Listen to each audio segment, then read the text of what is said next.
नमस्कार आप सभी को, स्वागत है आपका हमारे इस प्लेटफ़ॉर्म पर। यूपी ट्रिपल एससी में हम लोग कंप्यूटर की क्लास कर रहे थे और 100 क्वेश्चंस कर चुके थे। टॉपिक था हमारा कंप्यूटर सूचना तकनीकी का परिचय। ये चैप्टर नंबर 1 है, जो भी यूपी ट्रिपल एससी का सिलेबस दिया जाता है, उसमें कंप्यूटर का पहला जो चैप्टर है, वो यही है, कंप्यूटर एवं सूचना तकनीकी का परिचय। इससे संबंधित 100 क्वेश्चंस हम लोगों ने कर लिए थे और उसी के आगे हम लोग शुरू करेंगे। इसको शुरू करने से पहले यूपी ट्रिपल एससी के लिए वीपीओ यानी ग्राम पंचायत अधिकारी की जो आपकी मेंस की परीक्षा होनी है, इसके आपको हमारे एप्लीकेशन में बैच मिल जाएँगे। तो आप अगर 65 अंकों का कंप्लीट थ्योरी बैच जिसमें 45 अंकों का पंचायती राज और 20 अंकों की योजनाएँ हैं, इसको लेना चाहते हो तो आप इसको जॉइन कर सकते हो एप्लीकेशन में जाके।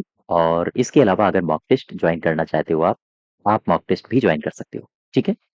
तो खैर, शुरू करते हैं हम लोग इसी के आगे।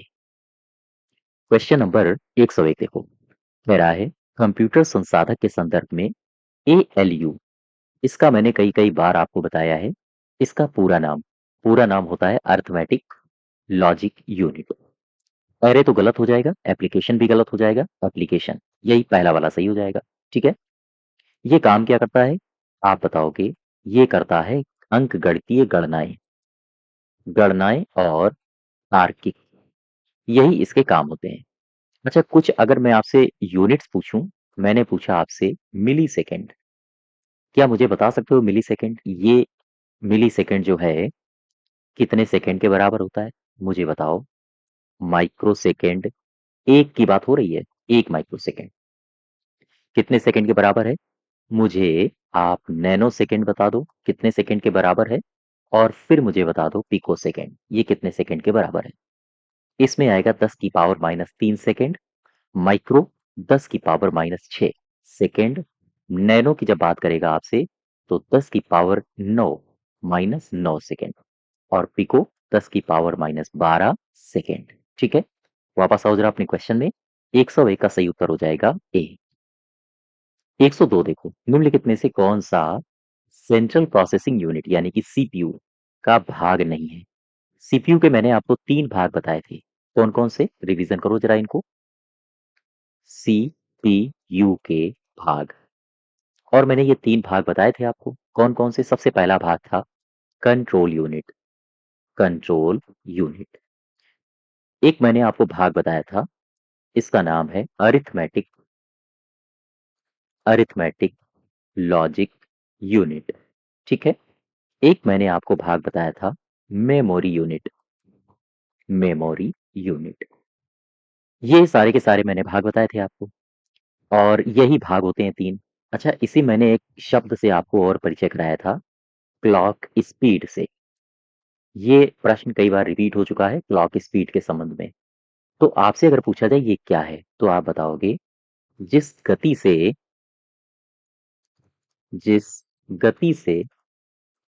गति से जो प्रोसेसर होता है, प्रोसेसर निर्देशों को कार्यान्वित करता है, कार्यान्वित करेगा, उसे क्लॉक स्पीड कहा जाता है। उसे कहा जाता है क्लॉक स्पीड। ठीक है? हाँ। वापस आ जाओ जरा अपने क्वेश्चन में। कह रहा है सीपीयू का कौन सा भाग नहीं है? तो एएलयू भी है, सीयू भी है, रजिस्टर्स तो है ही, मेमोरी यूनिट में आ जाएगा रजिस्टर। ठीक है?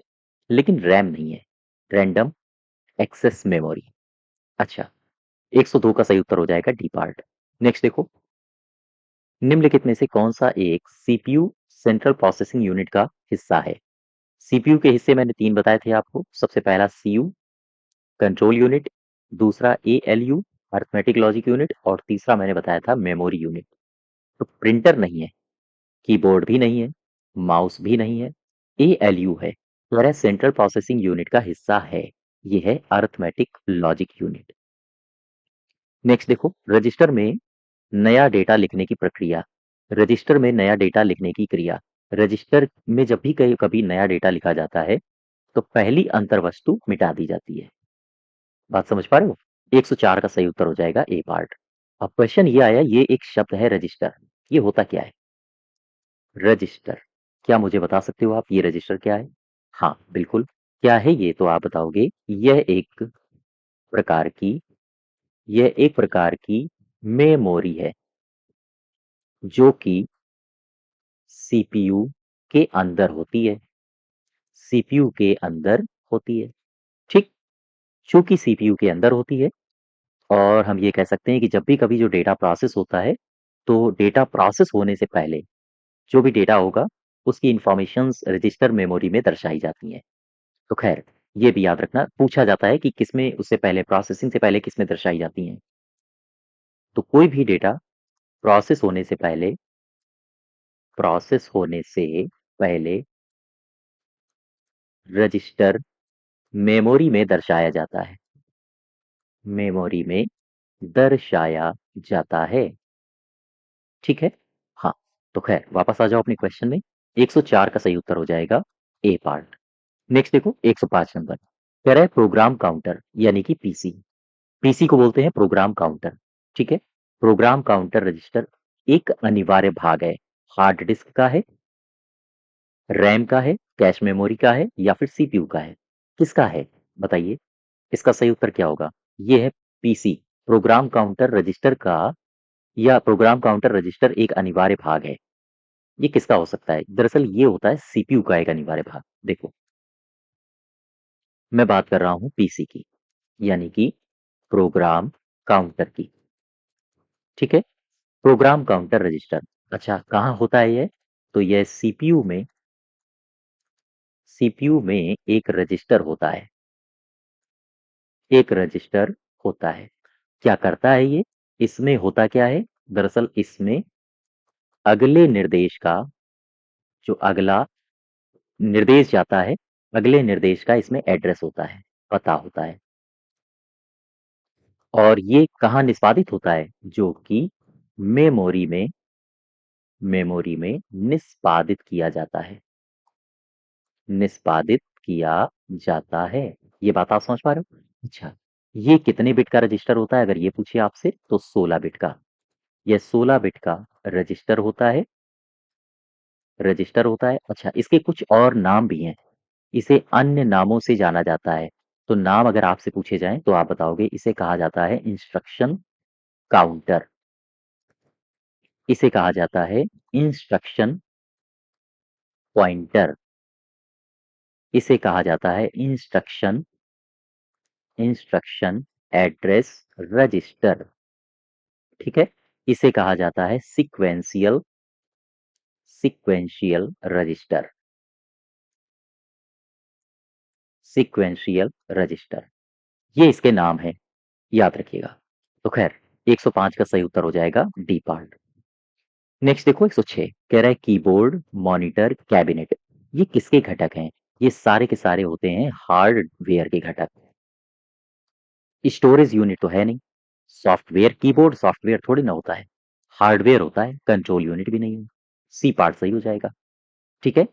अच्छा, आप जरा हार्डवेयर में आओ और हार्डवेयर को क्लासीफाई करो।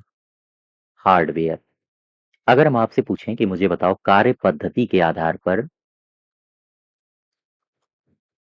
कार्य पद्धति के आधार पर जो हार्डवेयर है, हार्डवेयर को कितने भागों में बांटा जाता है? तो आप क्या बताओगे? इसे चार भागों में दरअसल बांटा जाता है। पहला है इनपुट यूनिट, दूसरा है भंडारण यूनिट, ठीक है। तीसरा है सिस्टम यूनिट, सिस्टम यूनिट। और चौथा है आउटपुट यूनिट, आउटपुट यूनिट। अच्छा, ये जो सिस्टम यूनिट है ना, इसी में आप पढ़ोगे मदरबोर्ड को, मदरबोर्ड को, इसी में आप पढ़ोगे सीपीयू को, इसी में आप पढ़ोगे प्राथमिक या फिर मुख्य मेमोरी को। बात समझ पा रहे हो? तो ये चार भाग हैं। वापस आ जाओ, आंसर होगा सी पार्ट।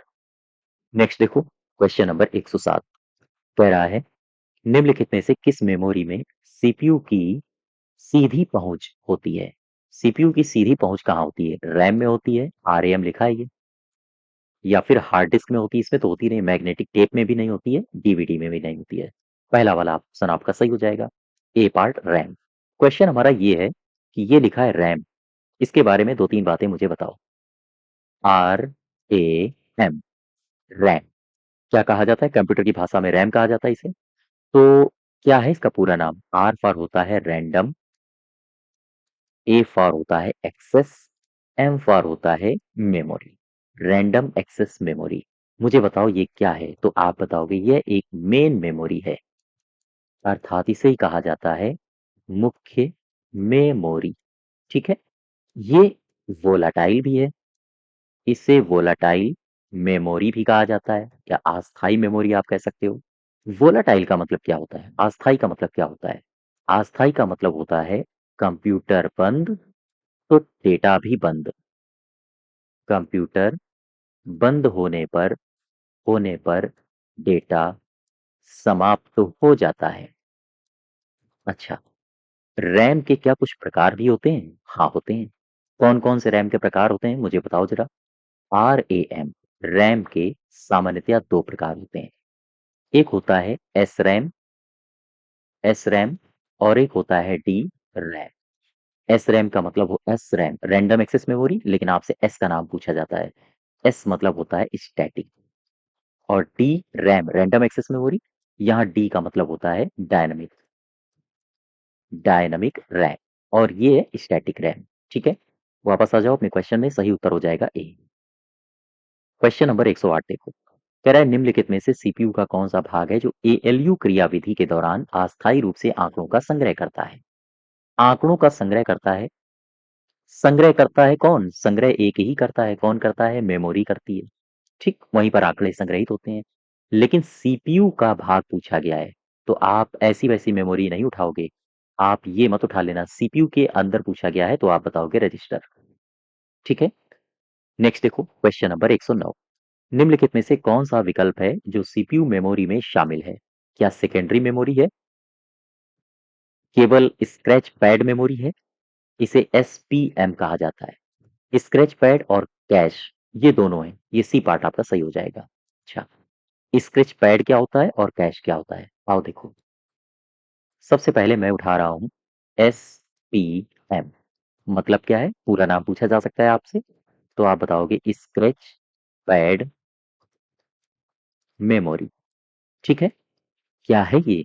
तो आप बताओगे यह एक स्थानीय अस्थाई मेमोरी होती है, अस्थाई मेमोरी है। कैसी इसकी गति होती है? तो यह उच्च गति वाली मेमोरी है, यानी उच्च गति की एक आंतरिक मेमोरी होती है।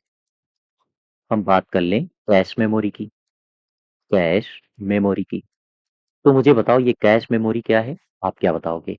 आप बताओगे यह मुख्य मेमोरी और सीपीयू के बीच का भाग होती है, सीपीयू के बीच का भाग है। ठीक है, इसे ही कहा जाता है कैश मेमोरी। अच्छा, ये जो कैश मेमोरी होती है इसकी गति ठीक ठाक होती है, अस्थायी भंडारण के लिए इसका उपयोग किया जाता है, और इसके प्रयोग से इसका प्रमुख कार्य होता है कि जो मुख्य मेमोरी और प्रोसेसर के बीच की गति है, जो उनके बीच अवरोध आ रहा है, उस अवरोध को दूर करना, यही होती है कैश मेमोरी। तो इसका सही उत्तर हो जाएगा सी पार्ट। नेक्स्ट देखो, क्वेश्चन नंबर 110 कह रहा है कि पीसी यानी कि प्रोग्राम काउंटर, रजिस्टर भंडारण, ये क्या होता है? पहला मेमोरी ब्लॉक का पता होता है, ये तो गलत हो जाएगा।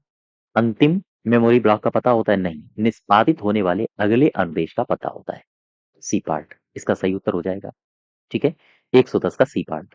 नेक्स्ट देखो, कह रहा है निम्नलिखित में से सीपीयू रजिस्टर का उपयोग डेटा और एएलयू के द्वारा उत्पन्न किए गए मध्यवर्ती परिणामों को संग्रहित करने के लिए किसका इस्तेमाल किया जाता है? ध्यान दो, कह रहा है कि सीपीयू रजिस्टर का उपयोग करके डेटा और एएलयू के मध्य उत्पन्न मध्यवर्ती परिणामों को संग्रहित करने के लिए किसका इस्तेमाल होता है? क्या बताओगे आप?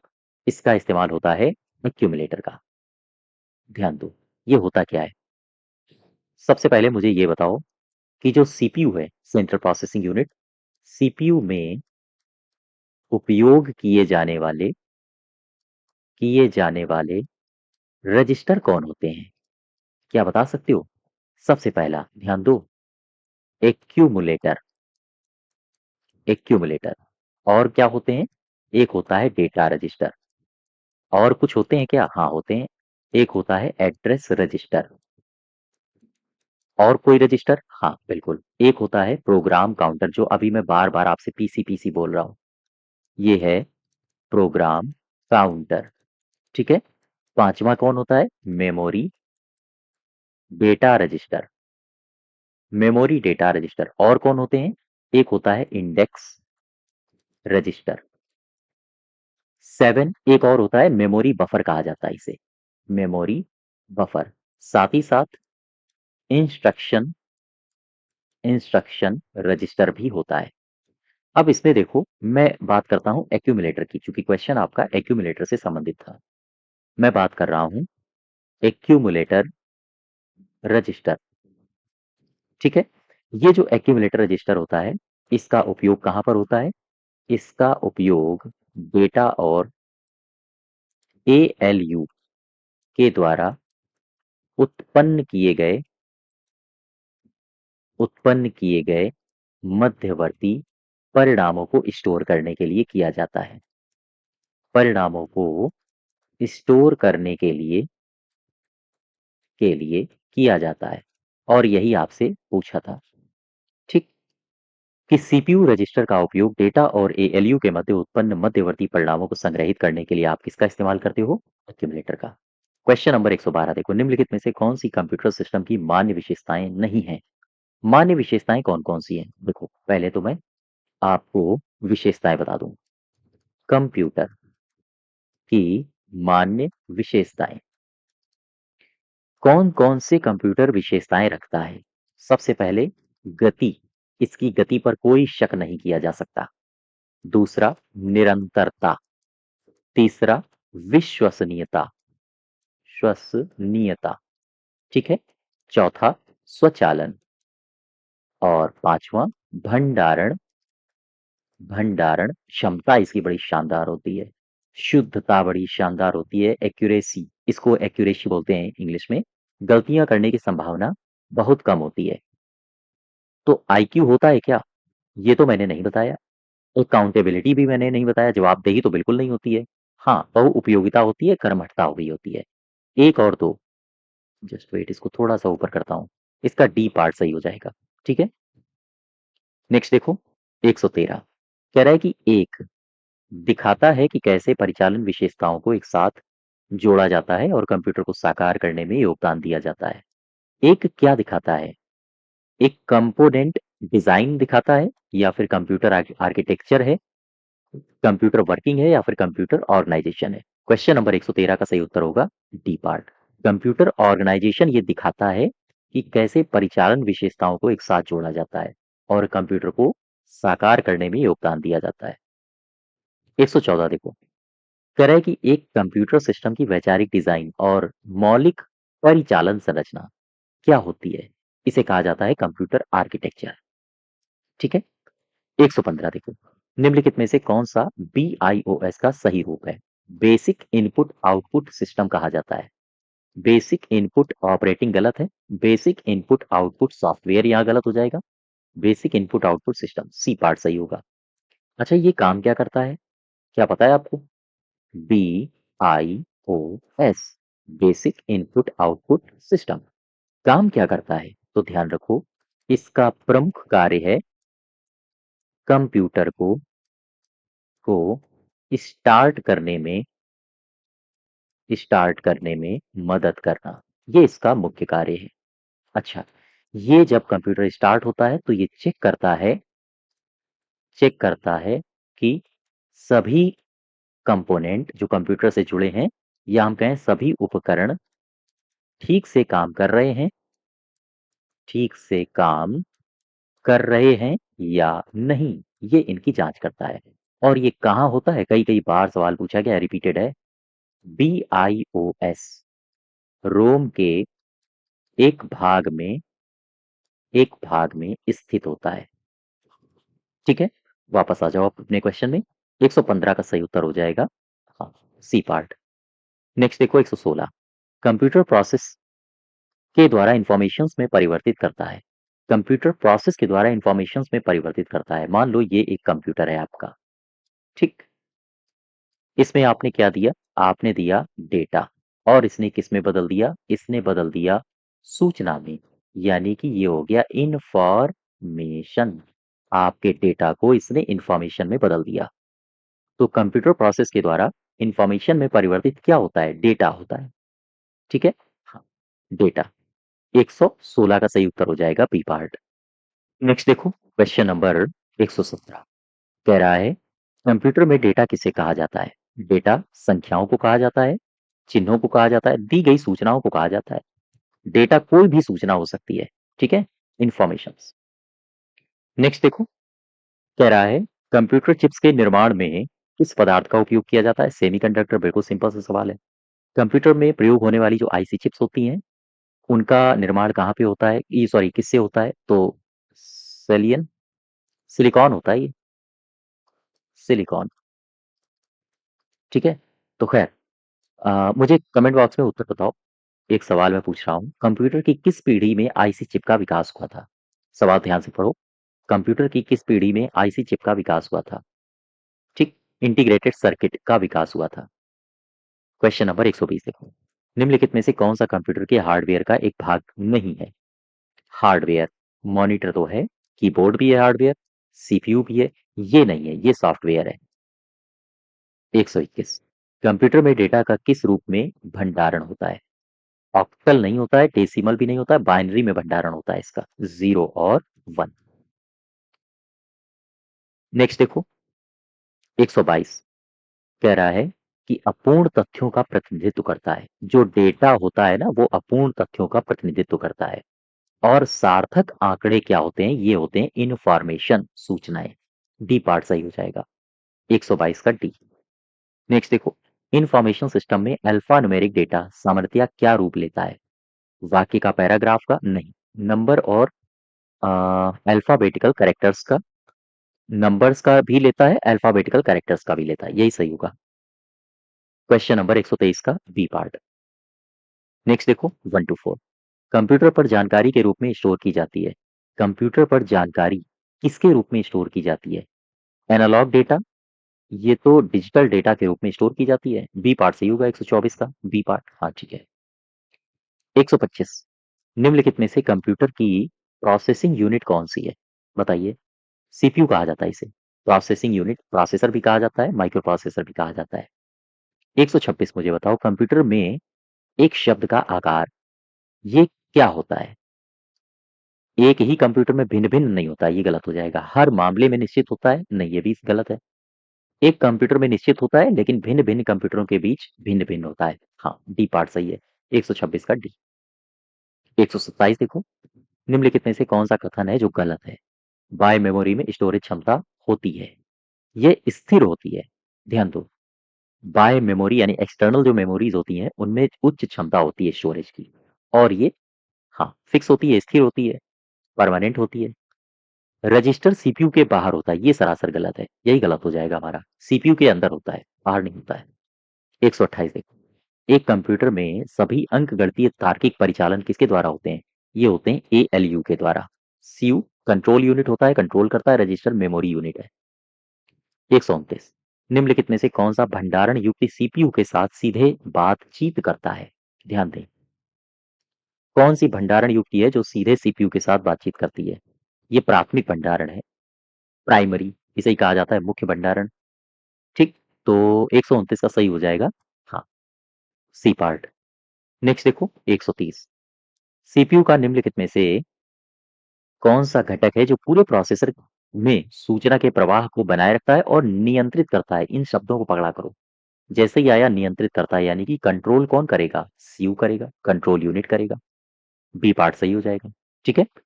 प्रश्न नंबर 131 को पढ़ो। कह रहा है कि 1965 से लेकर 1975 एक युग था। ये बात कर रहा है कंप्यूटर की पीढ़ी की। कंप्यूटर की 5 जनरेशंस अभी तक हुई हैं। उन्हीं में से 1965 से लेकर 75 तक की बात कर रहा है और कह रहा है कि इस युग के दौरान कंप्यूटर की कौन-सी पीढ़ी चल रही थी? ये आपके ऑप्शंस दिए हैं। इस दौरान चल रही थी कंप्यूटर की दूसरी नहीं चल रही थी, ना ही चौथी चल रही थी। ये चल रही थी तीसरी पीढ़ी। ध्यान दो। अगर आप कंप्यूटर की तीसरी पीढ़ी को देखोगे 1965 से लेकर 1975 तक जो कि जाएगा कंप्यूटर की तीसरी पीढ़ी। ठीक है? ये जो कंप्यूटर की तीसरी पीढ़ी है, इसमें क्या मुझे बता सकते हो आप हार्डवेयर के रूप में किसका इस्तेमाल किया जाता था? आईसी चिप का। आप एसएसआई का भी इस्तेमाल करते थे और एमएसआई का भी उस समय इस्तेमाल किया जाता था। ये क्या है? स्मॉल, इसे कहा जाता है स्मॉल स्केल इंटीग्रेशन। इंटीग्रेशन। और ये जो एमएसआई है इसे कहा जाता है मीडियम स्केल इंटीग्रेशन। ठीक है, स्मॉल स्केल इंटीग्रेशन कह लो, ये हो गया मीडियम स्केल इंटीग्रेशन, इनका इस्तेमाल किया जाता था। वहीं एक बात और याद रखो, ये जो तीसरी पीढ़ी है, इसी तीसरी पीढ़ी यानी कंप्यूटर की तीसरी पीढ़ी में हाई लेवल भाषा हाई लेवल भाषा का मानकीकरण हुआ था। मानकीकरण हुआ था। अच्छा, इसी अ, इसी पीढ़ी में आपने टाइम शेयरिंग ऑपरेटिंग सिस्टम का नाम सुना होगा। तो time sharing operating operating system का भी विकास हुआ। तो तीसरी पीढ़ी आपके लिए बहुत अनिवार्य है, इसको याद रखिएगा, यहाँ से प्रश्न पूछे जाते हैं। 131 का सही उत्तर हो जाएगा बी पार्ट। नेक्स्ट देखो 132, कंप्यूटर की किस पीढ़ी में प्रोग्रामिंग के लिए एक यांत्रिक यानी कि मैकेनिकल भाषा का इस्तेमाल किया जाता था? आप मशीन भाषा का इस्तेमाल कहाँ करते थे, किस पीढ़ी में करते थे? तो मशीन भाषा का इस्तेमाल होता था पहली पीढ़ी में। और ये जो पहली पीढ़ी है, ये 1942 से लेकर 1955 तक मानी जाती है। इसमें निर्वात ट्यूब का इस्तेमाल होता था, इसमें मशीन भाषा का इस्तेमाल होता था, इसमें पंच कार्ड का इस्तेमाल होता था और पेपर टेप का प्रयोग होता था या हम कहें इस्तेमाल होता था। साथ ही साथ इसकी जो गति थी वो बहुत कम थी, मिली सेकेंड में इसको गणना किया जाता था। अगर हम इसके एग्जाम्पल्स की बात करें तो आपने एनियक का नाम सुना होगा, एडवैक का नाम सुना होगा, ठीक है, EDVAC आपने नाम सुना होगा, यूनिवैक फर्स्ट का नाम। तो ये जितने भी मैंने एग्जाम्पल्स लिखे हैं, कंप्यूटर के नाम लिखे हैं, ये पहली पीढ़ी के कंप्यूटर थे। निर्वात ट्यूब का आविष्कार, निर्वात ट्यूब का विकास कहाँ हुआ था, किस पीढ़ी में? पहली पीढ़ी में। मशीन भाषा का इस्तेमाल होता था पहली पीढ़ी में। पंच कार्ड और टेप कार्ड का प्रयोग होता था, पेपर टेप का प्रयोग होता था पहली पीढ़ी में। इसकी गणना मिली सेकेंड में की जाती है, या हम कहें उस समय पहली पीढ़ी में जो गणना होती थी वो बहुत कम होती थी, उसकी स्पीड कम थी, मिली सेकेंड में। एनियक, एडवैक और यूनिवैक फर्स्ट, ये उदाहरण है प्रथम पीढ़ी के। यहाँ तक बात समझ पा रहे हो? हाँ, वापस आ जाओ अपने क्वेश्चन में। 132 का सही उत्तर हो जाएगा पहली पीढ़ी। ठीक, नेक्स्ट देखो 133, किस शहर में भारत का पहला डाकघर एटीएम खोला गया था? ये खोला गया था चेन्नई में और वर्ष था 2014, तारीख थी 27 फरवरी। तो खैर चेन्नई हो जाएगा। 134 देखो, कह रहा है कि इलेक्ट्रॉनिक डिजिटल प्रोग्राम योग्य कंप्यूटिंग डिवाइस इसका उपयोग द्वितीय विश्व युद्ध के दौरान हुआ था और इसका जो इस्तेमाल किया जाता था वो जर्मनी के खिलाफ किया जाता था। जर्मनी के जो गूढ़ लेखन थे उनको पढ़ने के लिए इसका इस्तेमाल किया जाता था। क्या कहते हैं इसे? इसे कहा जाता है कोलोसस। कोलोसस, ठीक है। 135 देखो, एप्पल जो कंप्यूटर्स है इसके आपसे केवल और केवल सह संस्थापक पूछे गए हैं। पॉल एलन है, गेट्स हैं, फ्लिंट हैं या स्टीव जॉब्स हैं? इनका नाम है स्टीव जॉब्स। नेक्स्ट देखो 137, तीसरी पीढ़ी के जो कंप्यूटर हैं उनमें किस तकनीक का इस्तेमाल होता था? एकीकृत परिपथ का इस्तेमाल होता था, ट्रांजिस्टर का इस्तेमाल होता था, माइक्रो प्रोसेसर या फिर वैक्यूम ट्यूब? तो ध्यान दो, अगर आप पहली पीढ़ी को पढ़ोगे तो आप वहां वैक्यूम ट्यूब यानी कि हिंदी में आप इसको निर्वात ट्यूब भी कह सकते हो, ये पहली पीढ़ी की निशानी है। यानी पहली पीढ़ी में निर्वात ट्यूब का इस्तेमाल होता था। जब आप दूसरी पीढ़ी में आओगे तब आपको मिलेंगे ट्रांजिस्टर, ये दूसरी पीढ़ी में इनका इस्तेमाल होता था। जब आप आओगे तीसरी पीढ़ी में तो आपको आईसी चिप्स मिलेंगे, ये है थर्ड जनरेशन, ठीक है। और तीसरी पीढ़ी में ही आपसे पूछा गया है तो यही सही हो जाएगा। बात समझ पा रहे हो? अच्छा, ये लिखा है माइक्रो प्रोसेसर, ये किस पीढ़ी में प्रयोग होते थे? फोर्थ, चौथी पीढ़ी में। नेक्स्ट देखो 135 कह रहा है कि 1950 कंप्यूटरों की 1950 में जो कंप्यूटर्स आए थे वो कौन सी पीढ़ी से संबंधित हैं? तो पहली पीढ़ी जो थी वो थी 1942 से लेकर 1955 तक। अब मुझे बताओ इसी 42 से 55 के बीच में ही तो 1950 होगा। तो 1950 ये पहली पीढ़ी में ही तो आ रहे हैं। आंसर हो जाएगा फर्स्ट पीढ़ी। ठीक है, यहाँ तक। नेक्स्ट देखो, वैक्यूम ट्यूब को कंप्यूटर की किस पीढ़ी का इस्तेमाल किया जाता था? यानी कंप्यूटर की कौन सी ऐसी पीढ़ी थी जो वैक्यूम ट्यूब का इस्तेमाल करती थी? मैंने आपको कई बार बताया है फर्स्ट। ठीक, पहली। दूसरी में क्या होता था? दूसरी में होता था ट्रांजिस्टर का प्रयोग। तीसरी पीढ़ी में किसका इस्तेमाल होता था? आईसी चिप का प्रयोग। चौथी पीढ़ी में किसका इस्तेमाल होता था? माइक्रो प्रोसेसर का प्रयोग। आज समझ पा रहे हो? हाँ। नेक्स्ट देखो 140, कंप्यूटर की किस भाषा में इसकी परिपथ के लिए वैक्यूम ट्यूब का इस्तेमाल होता था? फिर से वही क्वेश्चन रिपीट हुआ है। वैक्यूम ट्यूब, आप बताओगे पहली पीढ़ी। ठीक है, हाँ, पहली पीढ़ी। दूसरी ट्रांजिस्टर है, तीसरी है आईसी चिप और कहाँ गया चौथी? ये दूसरी है, दूसरी है ट्रांजिस्टर, तीसरी है आईसी चिप और चौथी कौन सी हो जाएगी? चौथी हो जाएगी माइक्रो प्रोसेसर। नेक्स्ट देखो पीसी एक्सटी। एक्सटी का मतलब होता है इस पीसी का मतलब आप सब जानते होंगे। पीसी का मतलब होता है पर्सनल कंप्यूटर। ठीक है, पर्सनल कंप्यूटर। वहीं एक्सटी ये क्या है? इसका मतलब होता है extended technology. Extended technology, personal computer external गलत हो जाएगा। पर्सनल कंप्यूटर एक्सटेंडेड टेक्नोलॉजी यही सही होगा। एक्सपेंडेड गलत हो जाएगा, एम्बेडेड गलत हो जाएगा। बी पार्ट आपका सही रहेगा। 142 देखो, आईबीएम इंटरनेशनल बिजनेस मशीन यही कहा जाता है इसे। इसका पूरा नाम आपसे पूछा है। इंडियन गलत हो जाएगा, इटालियन भी गलत हो जाएगा, इंटीग्रल भी गलत हो जाएगा। ठीक है, और ये मशीन है आपके अमेरिका की। नेक्स्ट देखो 143, निम्नलिखित में से क्या कंप्यूटर वर्गीकरण का एक प्रकार नहीं है? कंप्यूटर के वर्गीकरण का एक प्रकार नहीं है। Electronic computer, analogue computer, digital या फिर हाइब्रिड। चलो पहले मैं आपको कंप्यूटर का वर्गीकरण बताता हूँ। ध्यान दो, कंप्यूटर का वर्गीकरण, आप जब कंप्यूटर को वर्गीकृत करते हो तो सामान्यतया तीन भागों में इसे पढ़ा जाता है बांट के। एक तो आप बांटते हो एप्लीकेशन के आधार पर। एप्लीकेशन के आधार पर आप इसका वर्गीकरण करते हो, के आधार पर। फिर आप इसका वर्गीकरण करते हो पर्पस यानी कि उद्देश्य के आधार पर। उद्देश्य के आधार पर वर्गीकरण। आप इसका करते हो साइज यानी कि आकार के आधार पर। आकार के आधार पर जब आप इसका इसका जो वर्गीकरण है एप्लीकेशन बेस्ड करते हो तो आपको कई सारे कंप्यूटर्स नजर आते हैं, जैसे डिजिटल कंप्यूटर, डिजिटल कंप्यूटर, जैसे एनालॉग कंप्यूटर। ठीक है, जैसे आपने पढ़ा होगा, हाइब्रिड का नाम सुना होगा, हाइब्रिड कंप्यूटर, या फिर प्रकाशीय कंप्यूटर।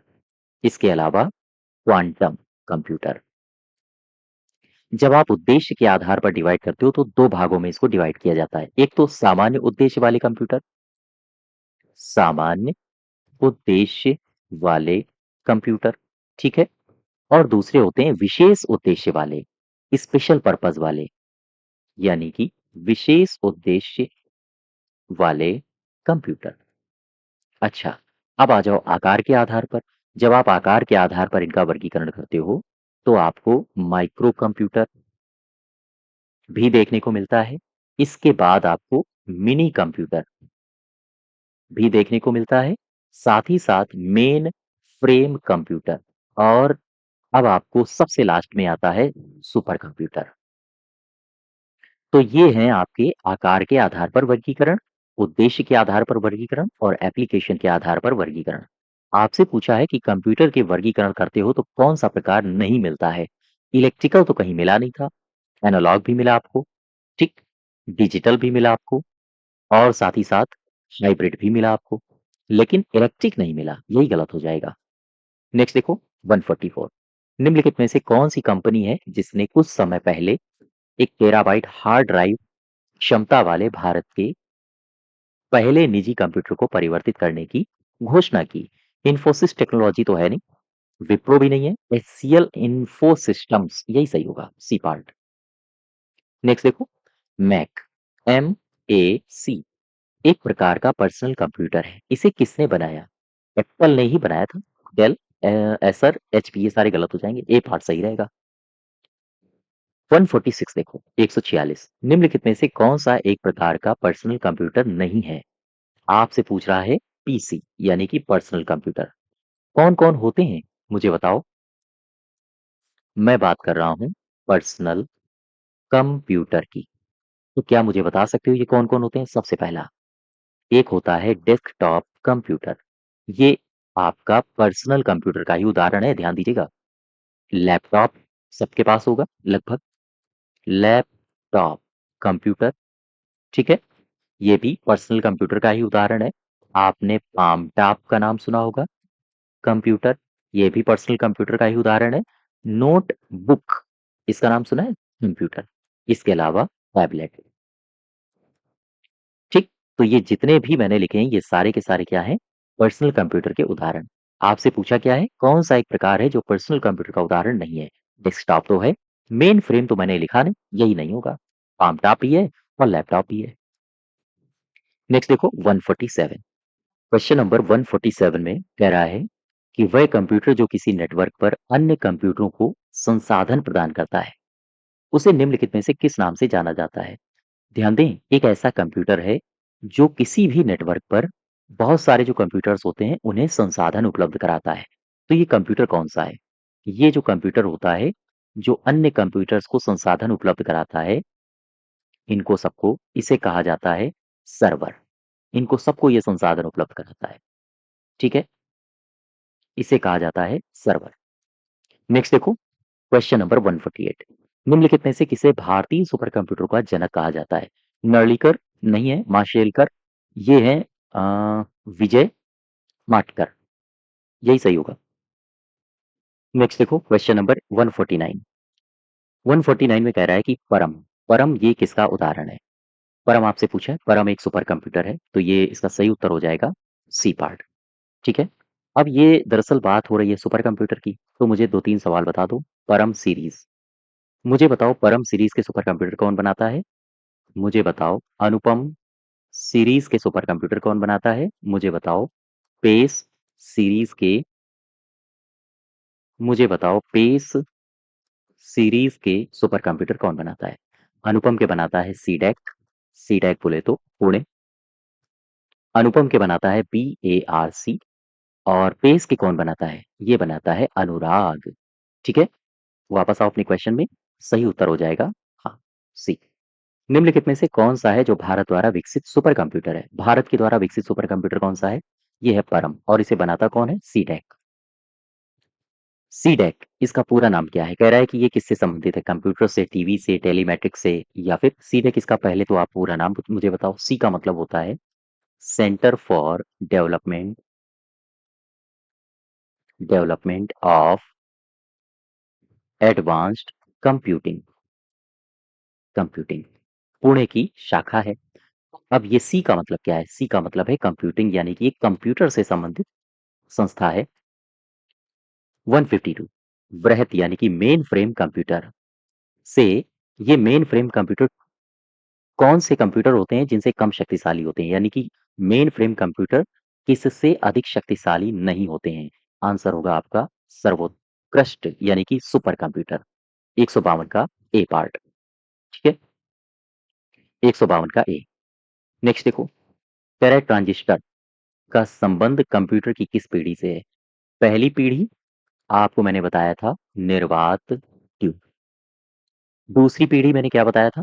ट्रांजिस्टर, ठीक है, यही सही होगा। चौथी पीढ़ी माइक्रो प्रोसेसर मैंने बताया था, माइक्रो प्रोसेसर। तीसरी पीढ़ी मैंने बताया था आईसी चिप। ये बात आप समझ पा रहे हो? तीसरी पीढ़ी आईसी चिप। अच्छा, अगर हम आपसे एक और पूछ लें, मुझे बताओ पांचवी पीढ़ी में किसका इस्तेमाल होता था? SLSI, ULSI। ये पांचवी पीढ़ी आजकल चल रही है, ये पांचवी पीढ़ी ही है। माइक्रो प्रोसेसर की गति को किसमें मापा जाता है? इसे मैंने कई बार आपको बताया है, क्लॉक स्पीड। ये जो क्लॉक स्पीड है इसे मेगाहर्ट्ज़ या फिर गीगाहर्ट्ज़ में मापा जाता है। तो घड़ी की गति हो जाएगा। एकीकृत परिपथ के संबंध में वीएलएसआई का पूरा नाम मुझे बताओ, ये पूछा है आपसे। अच्छा, यहाँ से 3-4 पॉइंट्स याद रखो। वीएलएसआई का आपसे पूरा नाम पूछे, यूएलएसआई का आपसे पूरा नाम पूछे, एसएलएसआई का आपसे पूरा नाम पूछे, बता दो।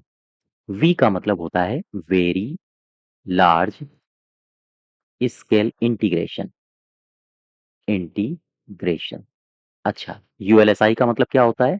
Ultra, ultra large scale integration, ठीक है। और एसएलएसआई का मतलब क्या होता है? Super large scale integration, super large scale integration. वापस आ जाओ अपने क्वेश्चन में। वीएलएसआई पूछा था, वेरीड गलत होगा, very large scale integration B part, ये भी गलत हो जाएगा और इंटरफेस गलत हो जाएगा। 156 देखो, कौन सी पीढ़ी के कंप्यूटरों के निर्माण में प्रयोग किया जाता था? चौथी पीढ़ी के कंप्यूटरों के निर्माण में क्या इस्तेमाल होता था? निर्वात ट्यूब, ये फर्स्ट है। ट्रांजिस्टर, ये सेकेंड है। वीएलएसआई, ये है फोर्थ, चौथी पीढ़ी, यही सही है। और ये है थर्ड पीढ़ी, ठीक। नेक्स्ट देखो 157, निम्नलिखित विकल्पों को उनकी डेटा संसाधन प्रोसेसिंग क्षमताओं के आधार पर आरोही क्रम में व्यवस्थित करें। आरोही क्रम में आपको व्यवस्थित करना है, यानी कि सबसे छोटा, फिर उससे बड़ा, फिर उससे बड़ा, इस प्रकार से आपको व्यवस्थित करना है। सबसे छोटा कौन होता है? मेन फ्रेम तो होता नहीं है, माइक्रो ही सबसे छोटा होता है। या तो ये ऑप्शन होगा या फिर ये ऑप्शन होगा, ये भी गलत हो गया। माइक्रो के बाद आएगा मिनी, तो ये गलत हो गया, ये सही हो जाएगा। 158, वीएलएसआई यानी वेरी लार्ज स्केल इंटीग्रेशन प्रकार के परिपथ वाले कंप्यूटर्स के कंप्यूटर हैं, किस पीढ़ी के कंप्यूटर हैं, ये पूछा है आपसे। वीएलएसआई, ये मैंने अभी आपको बताया था, कौन सी बताई थी? चौथी पीढ़ी। डेटा प्रसंस्करण, प्रोसेसिंग की जो पावर है, कह रहा है उसके संदर्भ में पीढ़ियां सजाइए। तो मुझे बताओ, जो पहली पीढ़ी होगी उसकी प्रोसेसिंग पावर कम होगी, फिर जैसे जैसे हम आगे बढ़ेंगे प्रोसेसिंग पावर इनकी ज्यादा होती जाएगी। तो आपका सीक्वेंस यही बनेगा, एक से लेकर पांच पीढ़ी, पांच ही पीढ़ी तक हुई है, तो पहली सबसे पहले आएगी। विकल्प को हाँ सही क्रम में सजाना है, तो पहले आएगी पहली पीढ़ी, ये भी गलत है। या तो ये होगा सही, या तो ये होगा, इसके बाद दूसरी, इसके बाद तीसरी, इसके बाद चौथी, यही सही हो जाएगा, ठीक, ये भी गलत। 160 देखो, वर्ष 2015 तक कंप्यूटर की कितनी पीढ़ियां आई हैं? आप बताओगे। आजकल जो चल रही है, ये फिफ्थ जनरेशन चल रही है, पांचवी पीढ़ी चल रही है, तो पांच बी पार्ट सही हो जाएगा। क्वेश्चन नंबर 161 देखो, कह रहा है कि उन्नत तकनीकी जैसे कृत्रिम बुद्धिमत्ता, क्वांटम कंप्यूटिंग आदि मुख्य रूप से ये जो कंप्यूटर्स हैं, ऐसे कंप्यूटर्स जिनमें आर्टिफिशियल इंटेलिजेंस का प्रयोग किया जाता था, क्वांटम कंप्यूटिंग, इनको किस पीढ़ी के कंप्यूटरों के रूप में दर्ज किया गया है? पांचवी है, तीसरी है, दूसरी है या फिर चौथी है? ये आते हैं पांचवी पीढ़ी के अंतर्गत। ध्यान दो, मैं अगर आपसे पांचवी पीढ़ी की बात करूं, गौर करना, तो पांचवी पीढ़ी 1990 से अनवरत चली आ रही है, आज तक आपकी पांचवी पीढ़ी ही चल रही है। अच्छा, इसमें किसका किसका आप परिवर्तन देखते हो? इंटरनेट, साथ ही साथ आप जो सोशल मीडिया दिखता है ना, सोशल मीडिया, तो इंटरनेट, सोशल मीडिया के द्वारा द्वारा मनोरंजन, ये सब इसका विकास कब हुआ है? इसी पीढ़ी में हुआ है। साथ ही साथ आपने यूएलएसआई का नाम सुना होगा, अल्ट्रा लार्ज स्केल इंटीग्रेशन। आपने नोटबुक, साथ ही साथ लैपटॉप, इसके अलावा इंटरनेट का विकास, इंटरनेट का विकास, इन सबको कब विकसित किया गया है? पांचवी पीढ़ी के अंतर्गत। वहीं अगर हम कुछ और पीढ़ियों को ले लें, जैसे हमने कहा दूसरी पीढ़ी, कंप्यूटर के विकास की दूसरी पीढ़ी, इसका मुझे काल बताओ, कालखंड कितना था? 1956 से लेकर 64 तक का कालखंड भी याद रखना है। तीसरी पीढ़ी, तीसरी पीढ़ी का कालखंड कितना है? 1965 से लेकर 1975 तक। और अगर हम चौथी पीढ़ी की बात करें, तो चौथी पीढ़ी 1976 से लेकर 1989 तक जारी है, ठीक है। तो ये कुछ कंप्यूटर की पीढ़ियां हैं जिनको आपको याद रखना है। खास तौर से कृत्रिम बुद्धिमत्ता के लिए, क्वांटम कंप्यूटिंग के लिए पांचवी पीढ़ी जानी जाती है। ठीक है। नेक्स्ट देखो, क्वेश्चन नंबर 162। कह रहा है डिजिटल कंप्यूटर विकसित किया गया। ये डिजिटल कंप्यूटर जो है ये किसके द्वारा विकसित किया गया है? रसिया के द्वारा, ब्रिटेन के द्वारा, यूएसए या फिर जापान के द्वारा? तो आप मुझे ये बताइए कि ये जो डिजिटल कंप्यूटर है, सबसे पहले आप एक शब्द समझो, एबीसी। ये एबीसी क्या है? एबीसी है 1939 1939 में दो शख्स थे। इन दो शख्स का नाम था, एक का नाम था जॉन एटनासॉफ, और एक का नाम था क्लिफ बोर्ड बेरी। ठीक है। जॉन एटनासॉफ और क्लिफ बोर्ड बेरी, इन्होंने मिलके संसार का यानी दुनिया का पहला इलेक्ट्रॉनिक इलेक्ट्रॉनिक डिजिटल कंप्यूटर बनाया और जिसे कहा जाता है एबीसी। इसे ही पूरा नाम कहा जाता है एटनासॉफ बेरी कंप्यूटर। ठीक है। और ए फॉर हो गया एटनॉस ऑफ, तो यहां से एटनॉस ऑफ उठा लिया। दरअसल ये जो नाम है ना, ये इन्हीं लोगों को संदर्भित करने के लिए, हम कहें इन्हीं लोगों को सम्मान देने के लिए इनके ही नाम से एबीसी नाम पड़ा है। तो ए फॉर हो गया एटनॉस ऑफ, इनका उठा लिया एटनॉस ऑफ। बी फॉर हो गया बेरी, इनको बेरी उठा लिया।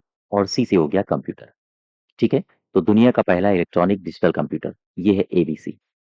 वापस आ जाओ, नेक्स्ट क्वेश्चन देखो, 163। कह रहा है निम्न में से कौन सा एक समय में कई उपयोगकर्ताओं को सपोर्ट कर सकता है? कौन सा है एक कंप्यूटर जो मल्टी यूजर्स है, कई यूजर्स को एक साथ सपोर्ट करता है? पामटाप तो होता नहीं है, पर्सनल कंप्यूटर में भी इतनी सामर्थ्य नहीं होती है। माइक्रो कंप्यूटर ये वास्तव में पर्सनल कंप्यूटर ही होते हैं। मिनी कंप्यूटर होगा इसका सही उत्तर। अब देखो, मिनी कंप्यूटर क्या होते हैं?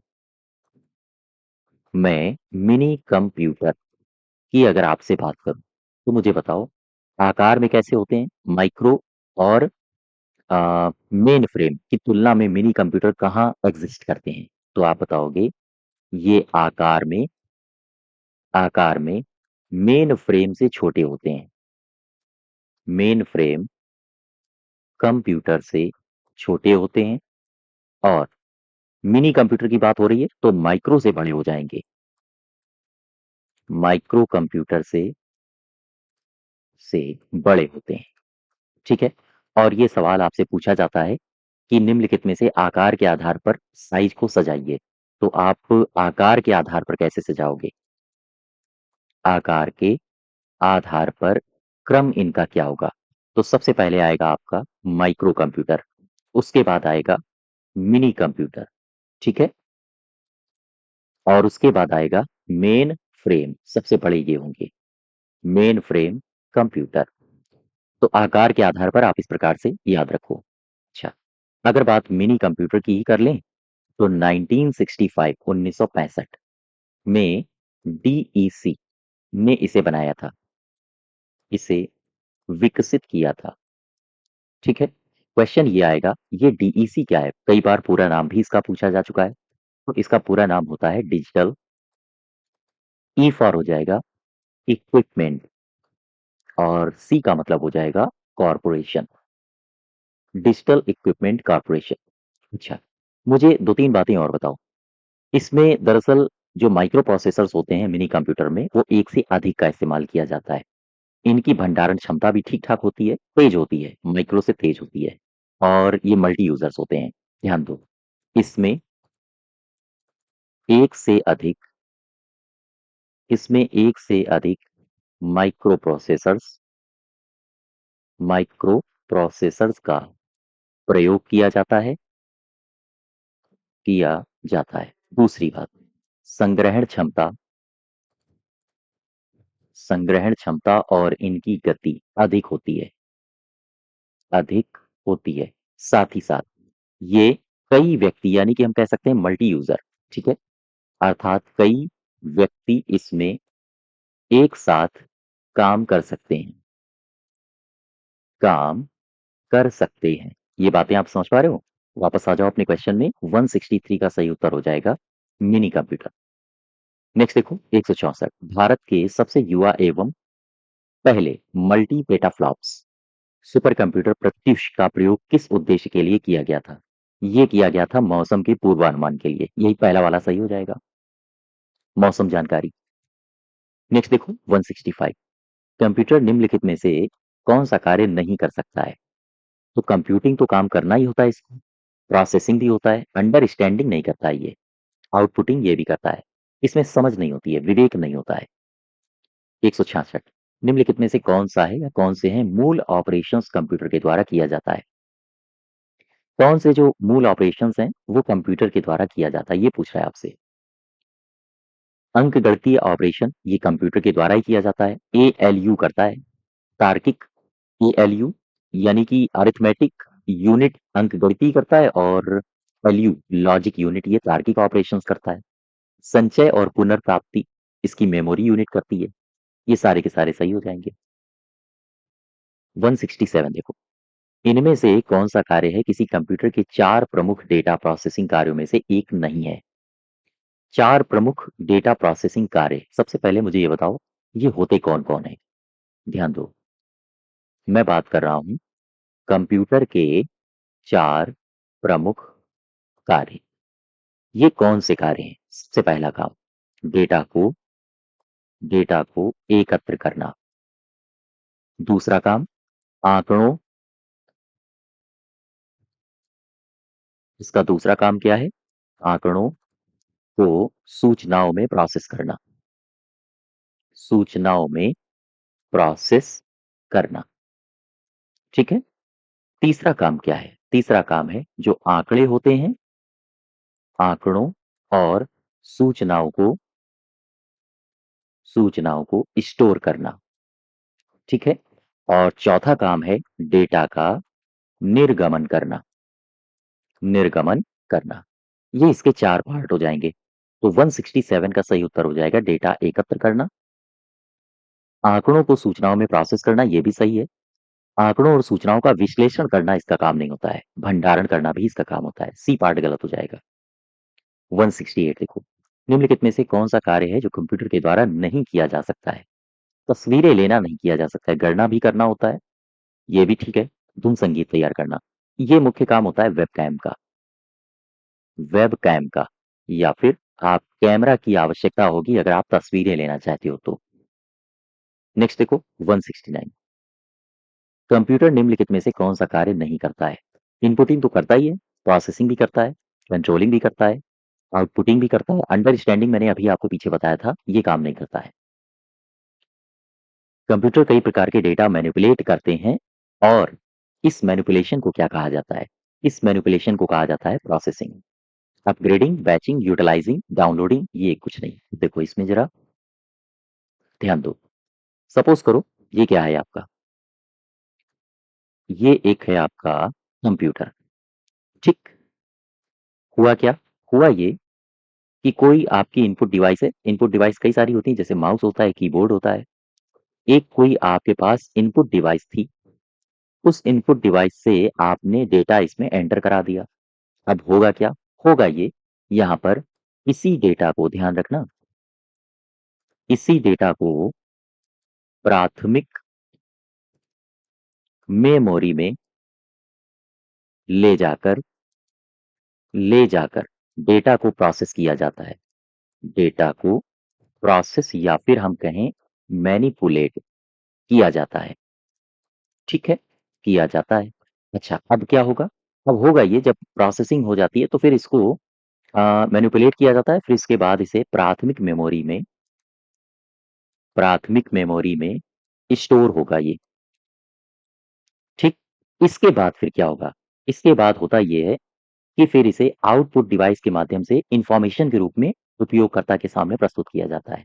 अर्थात आउटपुट डिवाइस का अब काम होगा, आउटपुट डिवाइस में डेटा को भेज दिया जाता है, भेजा जाता है, जिससे कि ये यूजर के लिए उपलब्ध हो पाता है। तो ये प्रोसेस होते हैं। वही आपसे पूछा गया था कि डेटा मैनिपुलेट कौन करता है, या डेटा मैनिपुलेशन को क्या कहा जाता है? इसे कहा जाता है प्रोसेसिंग, ठीक है। नेक्स्ट देखो 171 निम्नलिखित में से किसके लिए इंटरप्ट मैकेनिज्म की आवश्यकता नहीं है? कौन है किसके लिए इंटरप्ट मैकेनिज्म की आवश्यकता नहीं होती है? जब प्रोग्राम ऑपरेटिंग सिस्टम द्वारा सिस्टम कॉल करने का अनुरोध करते हैं, तब? या फिर उपयोगकर्ता को कंप्यूटर पर बेहतर नियंत्रण देने के लिए, प्रक्रियाओं का साझा प्रतिबंध करने की अनुमति देने के लिए, या फिर सीपीयू और डिवाइस की गति के बीच संतुलन को संभालने के लिए? कहाँ पर इसका इस्तेमाल होता है? सबसे पहले मुझे इस शब्द का अर्थ बताओ। ये लिखा है इंटरप्ट, यहाँ पर आओ। जब आप इसको समझ जाओगे तो ऑप्शन तक भी पहुंच जाओगे। ये लिखा है इंटरप्ट, इसका मतलब क्या होता है? इसका मतलब होता है बाधा डालना। मतलब क्या है? मतलब ये है कि यह एक ऐसी प्रक्रिया होती है, ऐसी घटना है, या हम कहें ऐसी प्रक्रिया है जो उस क्रम को बदल देती है, उस क्रम को बदल देती है जिसमें प्रोसेसर, ध्यान देना, जिसमें प्रोसेसर निर्देशों को निष्पादित करता है, निष्पादित करता है। अच्छा, अब मुझे बताओ, ये जो इंटरप्ट मैकेनिज्म था, ये जो क्वेश्चन में लिखा था इंटरप्ट मैकेनिज्म, इसमें क्या होगा? इसमें प्रक्रियाओं को जो डेटा साझा करने की अनुमति है, फिर वो जब निर्देश के निष्पादन की प्रक्रिया ही बदल देगा, तो फिर जाहिर सी बात है प्रक्रियाओं की साझाकरण की अनुमति नहीं दी जाएगी। अर्थात प्रक्रियाओं के साझा प्रतिबंध करने की अनुमति देने के लिए, हाँ, इसकी आवश्यकता नहीं होती है। सी पार्ट सही हो जाएगा। ठीक है, नेक्स्ट देखो, 172, डेटा प्रसंस्करण, डेटा प्रोसेसिंग अपूर्ण डेटा को किसमें परिवर्तित करता है? डेटा प्रोसेसिंग, मैंने आपको कई कई बार बताया है कि मान लो ये सिस्टम है अपना, ठीक है, डेटा यहां से गया और फिर ये निकल गया इंफॉर्मेशन, सूचना के रूप में बदल गया। अंदर क्या हुआ? अंदर हुई प्रोसेसिंग, प्रोसेसिंग। अच्छा, तो डेटा क्या है? डेटा अपूर्ण डेटा है, ये अपूर्ण सूचना है, फिर वो प्रोसेसिंग होके एक कंप्लीट इंफॉर्मेशन के रूप में हमारे सामने संदर्भित होता है। तो यहाँ पर आपसे पूछा है अपूर्ण डेटा को किसमें परिवर्तित होता है? ये होता है जानकारी में, यानी कि सूचना में, यानी कि इंफॉर्मेशन में। ठीक, यहाँ पर आप भरो, ऑप्शन कह रहा है किसका अर्थ है यह डेटा चुनने और सारांशित करने और उसे इस प्रकार प्रस्तुत करने के लिए प्रयोग होता है कि प्राप्तकर्ता के लिए उपयोगी हो। तो कंप्यूटर, उसमें इनपुट डिवाइस के द्वारा डेटा गया, फिर ये कोई यूजर है, उपयोगकर्ता है, उपयोगकर्ता को सूचना मिल गई, इंफॉर्मेशन मिल गई, जानकारी मिल गई। अब ये सूचना इसके लिए उपयोगी होगी या नहीं होगी? बोलो भाई, इसके लिए उपयोगी होगी। उपयोगी होगी, ये कौन है? ये है सूचना, ये है इंफॉर्मेशन, डेटा नहीं है, जानकारी, वही सही होगा। कंप्यूटर के लिए आवश्यक आईसी चिप सामान्यतया बने होते हैं, एलईडी के सिलिकॉन के बने होते हैं ये, ठीक है, 174 का, हाँ, बी पार्ट। नेक्स्ट देखो, 175, निम्नलिखित में से कौन तीसरी पीढ़ी संगणक का मुख्य इलेक्ट्रॉनिक अवयव है? तीसरी पीढ़ी संगणक का मुख्य इलेक्ट्रॉनिक अवयव है, ये पूछ रहा है आपसे। तो आप पहले तो, मैंने कई कई बार आपको बताया है, पहली पीढ़ी, दूसरी पीढ़ी पूछे जाते हैं, इनको बार बार रिवीजन करना है। चौथी पीढ़ी, पांचवी पीढ़ी। ये जो पहली पीढ़ी है, यहाँ पर निर्वात ट्यूब का इस्तेमाल होता है। दूसरी पीढ़ी, ट्रांजिस्टर का इस्तेमाल होता है। तीसरी पीढ़ी, आईसी चिप, साथ ही साथ SSI, small scale integration, MSI, medium scale integration का इस्तेमाल होता था। और पांचवी पीढ़ी की अगर हम बात करें, तो फिर चौथी पीढ़ी, सॉरी, माइक्रो प्रोसेसर और VLSI, very large scale integration. अगर हम पांचवी पीढ़ी की बात करें, ULSI, ultra large scale integration, SLSI, super large scale integration का इस्तेमाल होता था। ठीक है, तो खैर, पांचवी पीढ़ी अभी भी चल रही है, तो 75 का सही उत्तर हो जाएगा। तीसरी पीढ़ी पूछ रहा है आपसे, कौन होगा? ये होगा आईसी चिप। ठीक है, सिलिकॉन, ये सेमीकंडक्टर होते हैं, ये तो सिंपल सा है। 77, सामान्यतः प्रयुक्त आईसीज, ये क्या है? आईसीज, इंटीग्रेटेड सर्किट्स, ये मोनोलिथ हैं, मोनोलिथ, लिथिक। और साथ ही साथ इन्हें माइक्रोचिप भी कहा जाता है, ये माइक्रोचिप भी कहलाते हैं। और ये जो आईसीज बने होते हैं, सिलिकन, सिलिकॉन या फिर जर्मेनियम, इसके बने होते हैं, अर्धचालक के, मोनोलिथिक। 178 देखो, कंप्यूटर हार्डवेयर में जो सिलिकॉन बना होता है, आंकड़ों की बहुत अधिक मात्रा को भंडार में रख सकता है। ये क्या कहलाता है? ये चिप कहलाते हैं। ठीक है? चिप 179 देखो, एक छोटे सिलिकॉन चिप पर ट्रांजिस्टर और अन्य इलेक्ट्रॉनिक उपकरणों द्वारा बनाए गए पूर्ण इलेक्ट्रॉनिक सर्किट को क्या कहा जाता है? वर्क स्टेशन तो नहीं कहा जाता है। सिलिकॉन चिप पर बनाए गए इसे कहा जाता है integrated circuit, IC. IC 180, computer में इस्तेमाल होने वाली आईसी चिप्स बनाने में निम्नलिखित में से कौन से रासायनिक तत्वों एक टेट्रावैलेंट उपधातु का इस्तेमाल किया जाता है? यह है सिलिकॉन। ठीक 180 का सी पार्ट। कंप्यूटर जनरेशन ने इस कंप्यूटर जनरेशन ने आईसी इंटीग्रेटेड सर्किट्स को VLSI, very large scale circuits में बदला है। ध्यान दो, मैंने अभी आपको बताया था, ये लिखा है IC chip. IC chip VLSI में किस पीढ़ी में बदले गए हैं? चौथी पीढ़ी में। यही तो मैंने अभी आपको बताया था। अच्छा, अगर हम इनकी टाइम ड्यूरेशन पूछें तो मुझे तीसरी पीढ़ी की टाइम ड्यूरेशन बताओ, अवधि बताओ। 1965 से लेकर 1975।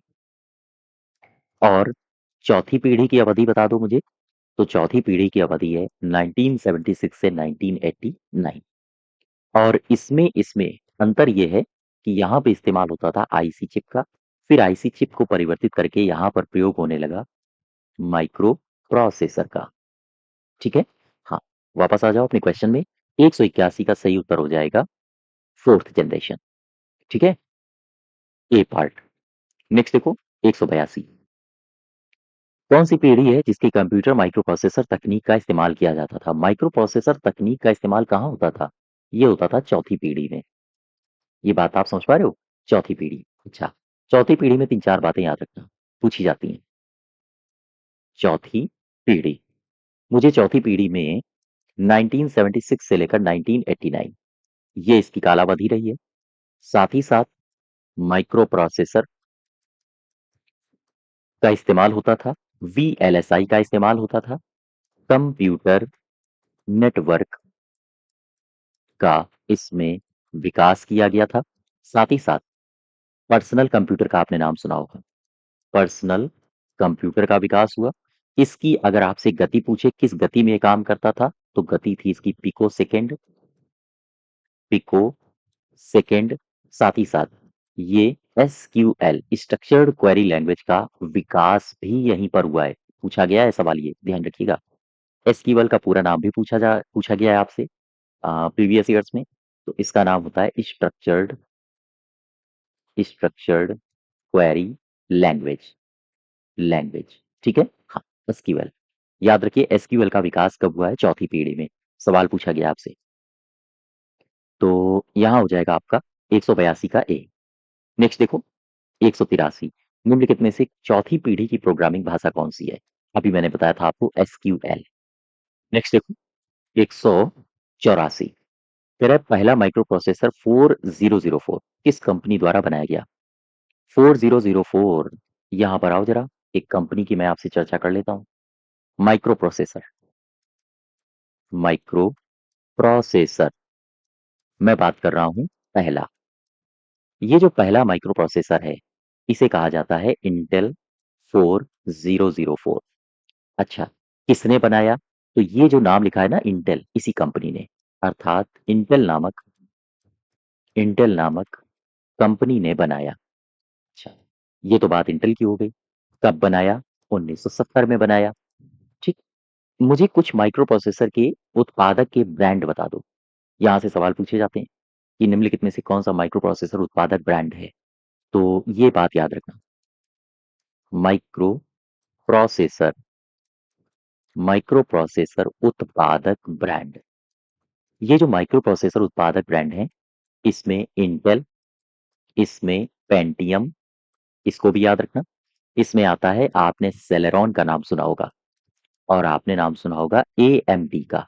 ये 4 हैं जो माइक्रो प्रोसेसर उत्पादक हैं। ठीक है, याद रखो। तो ये पूछा है आपसे, आपका सही उत्तर हो जाएगा इंटेल कॉर्पोरेशन। नेक्स्ट देखो question number 185, micro computer hardware में फिजिकल इक्विपमेंट की 3 बेसिक कैटेगरी कौन-कौन सी होती हैं? 3 बेसिक कैटेगरी आपसे पूछ रहा है। यहाँ पर आओ, यहाँ पर मैं इसको थोड़ा-सा एक्सप्लेन करता हूँ। बात हो रही है माइक्रो कंप्यूटर की। तो माइक्रो कंप्यूटर में मुझे 3-4 बातें बताओ। सबसे पहले तो मुझे ये बताओ इसका विकास कब हुआ? तो इसका विकास तब हुआ था, कब? जब माइक्रो प्रोसेसर का विकास हुआ था। माइक्रो प्रोसेसर का हुआ था विकास। अच्छा, तो इसका कब विकास हुआ? 1970 में। 1970 में सीपीयू में, दरअसल सीपीयू में माइक्रो प्रोसेसर का इस्तेमाल किया जाने लगा। माइक्रो प्रोसेसर का उपयोग किया जाने लगा।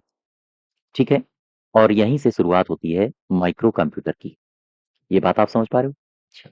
अब मुझे ये बताओ, यहाँ से 2-3 बातें नोट बना के याद रखना। कौन-कौन सी बातें हैं? माइक्रो कंप्यूटर जो होते हैं, उन्हें हार्डवेयर में फिजिकल इक्विपमेंट के आधार पर कितनी कैटेगरी में बाँटा जाता है? ये बाँटा जाता है 3 बेसिक कैटेगरी में। बेसिक कैटेगरी में।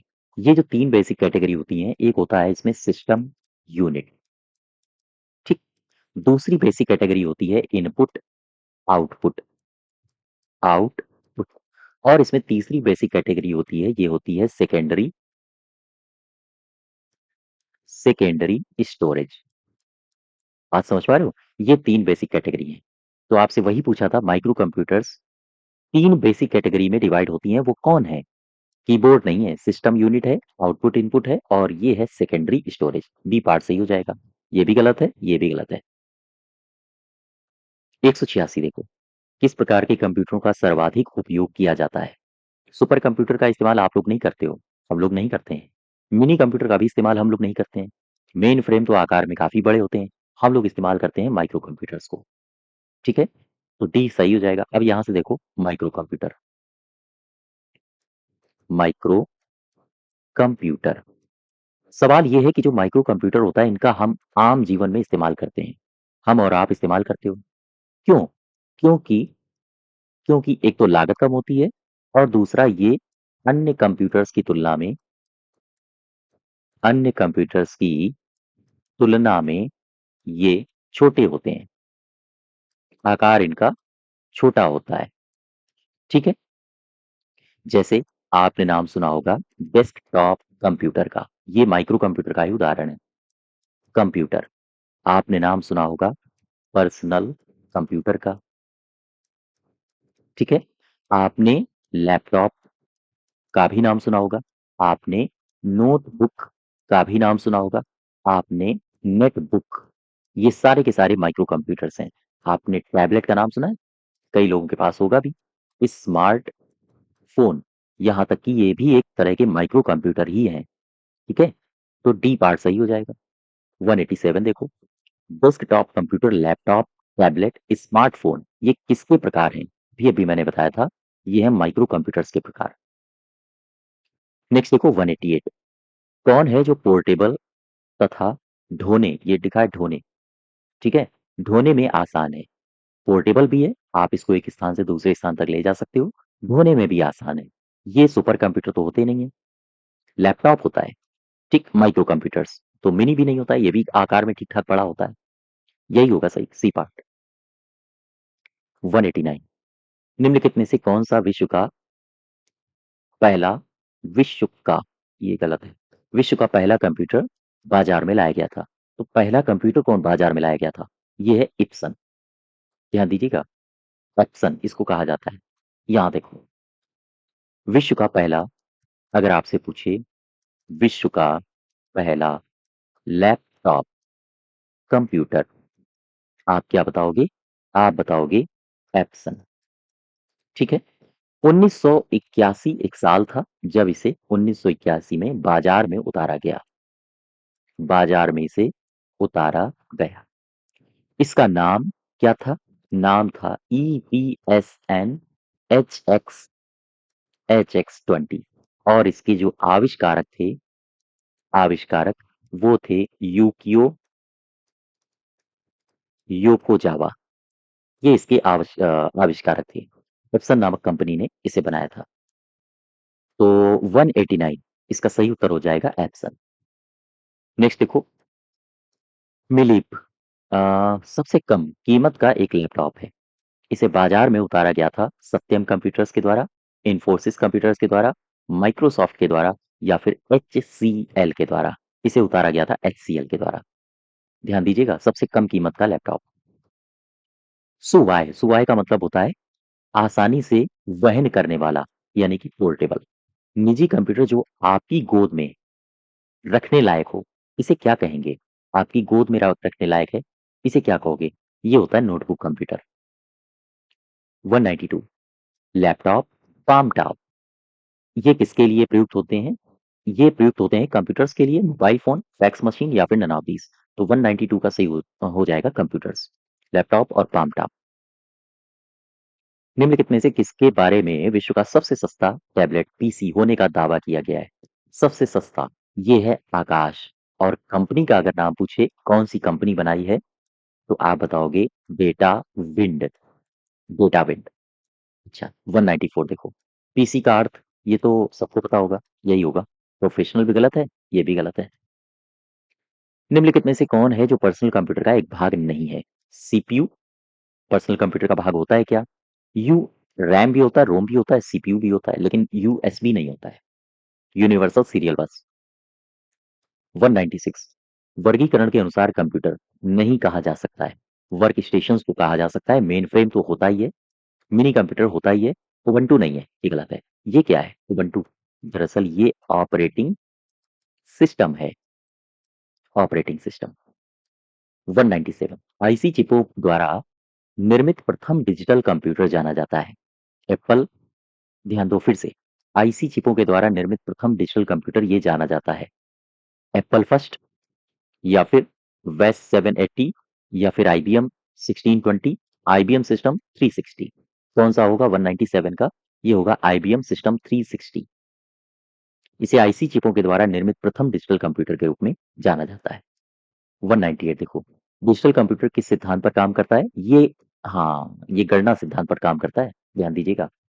198 का ए पार्ट। 199 कैलकुलेटर किस प्रकार की कंप्यूटर कार्य पद्धति पर काम करता है? Calculator hybrid, analogue. कैलकुलेटर की बात हो रही है ना? कैलकुलेटर की बात हो रही है, कह रहा है किस कंप्यूटर पद्धति पर काम करता है। तो कैलकुलेटर ये किस पद्धति पर काम करता है? ये हाइब्रिड तो करेगा नहीं, ये डिजिटल कंप्यूटर की कार्य पद्धति पर काम करता है। C part. देखो 200 राष्ट्रीय सुरक्षा के हवाई यातायात और रडार को नियंत्रित करने के लिए किस प्रकार के कंप्यूटरों का उपयोग किया जाता है? ध्यान दीजिएगा, हवाई यातायात की बात कर रहा है। डिजिटल होगा, हाइब्रिड होगा, एनालॉग होगा या फिर पर्सनल होगा? ये होगा हाइब्रिड। B part. देखो हाइब्रिड। ध्यान दो, यहां से दो तीन बातें याद रखना। हाइब्रिड कंप्यूटर, ठीक है। मुझे ये बताओ, हाइब्रिड बोल दिया है, इसका मतलब क्या है? संकर है। संकर का मतलब होता है कि किन्हीं ना किन्हीं कंप्यूटर्स का इसमें मेल होगा। तो फिर ये किसका किसका मेल है? ये है डिजिटल, साथ ही साथ एनालॉग। डिजिटल और एनालॉग का ये मिश्रित रूप है। मिश्रित रूप है। अच्छा, गणना करता है, प्रोसेसिंग करता है। प्रोसेसिंग के लिए डिजिटल रूप का ये इस्तेमाल करता है। डिजिटल रूप का प्रयोग करता है, ये बात ध्यान रखना। गणना और प्रोसेसिंग के लिए डिजिटल रूप का प्रयोग करता है। वहीं इनपुट और आउटपुट, आउटपुट के लिए यह एनालॉग संकेतों का इस्तेमाल करता है। एनालॉग संकेतों को प्रयोग में लाता है। ठीक। अब आप समझ पा रहे होंगे क्यों ये हाइब्रिड है। क्योंकि कहीं ना कहीं इनपुट और आउटपुट में ये एनालॉग संकेतों का इस्तेमाल करता है, और गणना और प्रोसेसिंग में ये डिजिटल संकेतों का प्रयोग करता है। इसीलिए ये दोनों का सम्मिलित रूप है, डिजिटल और एनालॉग का। इसीलिए इसे कहा जाता है संकर कंप्यूटर या फिर हाइब्रिड कंप्यूटर। सही उत्तर हो जाएगा हाँ, बी पार्ट। ठीक है। देखो, कह रहा है कि किसी संकर कंप्यूटर में निम्नलिखित में से किन विशेषताओं का समन्वय होता है? संकर कंप्यूटर है, तो फिर इसका मतलब क्या है? मैंने लास्ट टर्म में आपको बताया था, हाइब्रिड कंप्यूटर है। इसमें सुपर कंप्यूटर माइक्रो कंप्यूटरों का सम्मिलन होता है ना? गलत है। मिनी और माइक्रो का सम्मेलन होता है इसमें, ये भी गलत है। अनुरूप और अंकीय डिजिटल कंप्यूटरों का इसमें सम्मिश्रण होता है, यही सही है, सी पार्ट। ठीक है? इसमें मैंने आपको बताया भी था, मैंने आपसे कहा था कि जो संकर कंप्यूटर होते हैं, संकर कंप्यूटर जो होते हैं या फिर आप इनको कह सकते हो हाइब्रिड कंप्यूटर, ठीक है? किसका ये सम्मिलित रूप है? डिजिटल कंप्यूटर का, इसके अलावा एनालॉग कंप्यूटर का, एनालॉग कंप्यूटर का, ठीक है? ये बात आप समझ पा रहे हो? हाँ, तो ये सही हो जाएगा सी पार्ट। नेक्स्ट देखो 202, अनेक घरेलू उपकरणों में निर्मित छोटे सस्ते कंप्यूटर ये किस प्रकार के होते हैं? मेन फ्रेम होते हैं क्या, मिनी कंप्यूटर होते हैं, माइक्रो होते हैं या फिर ननापीस? कौन होते हैं बताइए मुझे। आओ देखो, जब भी आपसे बात करे घरेलू उपकरण की, तो घरेलू उपकरण का मतलब क्या हो गया? आप चले गए अपनी वॉशिंग मशीन के पास, ठीक, साथ ही साथ आप चले गए डिश वॉशर के पास। इस तरह के अगर आपके पास डिवाइसेस हैं, तो इनकी खास बात ये होती है कि ये इलेक्ट्रिक इलेक्ट्रिक और फिजिकल, ये इलेक्ट्रिक और फिजिकल दोनों रूपों में होती हैं, दोनों रूपों में होती हैं। ठीक है? वापस आओ अपने क्वेश्चन में। हाँ, 202। नेक्स्ट देखो 203, कार में लगा हुआ गति मापक यंत्र निरूपित करता है, क्या निरूपित करता है? Analogue computer, digital computer, hybrid computer या फिर नन ऑफ दीज? तो सबसे पहले तो मुझे ये बताओ, ये गति मापक यंत्र निरूपित करता है, तो ये करता है एनालॉग। अब मुझे ये बताओ, एनालॉग जो कंप्यूटर होता है, इसकी मुख्य विशेषताएं क्या है? सबसे पहले आप मुझे ये बताओ, ये शब्द लिखा है, आपने एनालॉग राशि के बारे में पढ़ा होगा। ये क्या होती है? दरअसल एक ऐसी राशि जो समय के साथ, ध्यान देना, समय के साथ लगातार परिवर्तित होती रहती है, परिवर्तित होने वाली राशि है, इसे कहा जाता है एनालॉग राशि। ठीक, बात समझ पाए? अच्छा, अब इसको थोड़ा सा कंप्यूटर की दिशा में ले जाओ। दरअसल ये जो एनालॉग है, एनालॉग कंप्यूटर में डेटा का निरूपण, मुझे बताओ ये कैसे होगा? भाई इसमें भी परिवर्तित होने वाली राशियां होंगी, तो एनालॉग कंप्यूटर में डेटा का जो निरूपण होता है, वो लगातार परिवर्तित होने वाली होने वाली राशि के रूप में होता है, राशि के रूप में होता है। ठीक है? जैसे एग्जाम्पल के तौर पर आपने साधारण घड़ी का नाम सुना होगा, जैसे आपने वाहन का गति मीटर, इसको भी आप एग्जाम्पल के तौर पर इसमें देख सकते हो। ठीक है? हाँ, वापस आओ, क्वेश्चन नंबर 203, इसका सही उत्तर हो जाएगा एनालॉग कंप्यूटर। नेक्स्ट देखो क्वेश्चन नंबर 204, निम्नलिखित में से कौन सा कंप्यूटर है जो एनालॉग आउटपुट को डिजिटल फॉर्म में परिवर्तित करने से मुख्यतः संबद्ध है? कंप्यूटर एनालॉग आउटपुट को डिजिटल फॉर्म में परिवर्तित करने से मुख्यतः संबद्ध है, ये कौन सा है? ये सही उत्तर होगा एनालॉग कंप्यूटर। नेक्स्ट देखो 205, मेमोरी आकार और प्रदर्शन के आधार पर किस प्रकार के कंप्यूटर को बिग आयरन के रूप में जाना जाता है? ध्यान दीजिएगा, सवाल क्या कह रहा है?